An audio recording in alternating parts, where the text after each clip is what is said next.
So, hi mga te. Tapos pinanood ko yung mga video ko dati dito te. Ang judgment ko dito te. Ano ba? Hanggang ngayon te, judgment pa rin ako. Pero pinaka-judgment ko ngayon, noon te. Tapos ngayon te, is mag-upload tayo. At pinakamaganda dito is may makakasama na ako sa vlog ko. And then, I'm so happy kasi mag-vlog na ako ulit.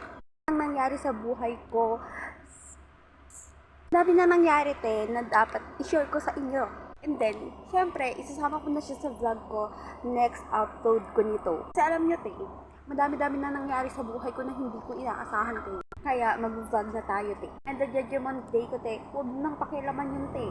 So ngayon is kunting pagsilip lang sa aking isasama sa vlog ko. Sa mga vlog ko at sa mga video ko, may mga isasama na ako. At madami na akong naisip na content namin. Ganyan ang sinasabi nila, te, na kunting pasilip lang. So, ngayon tayo, mag-subscribe na kayo para naman, yun mga te, mag-subscribe na kayo para updated naman kayo sa life ko, te.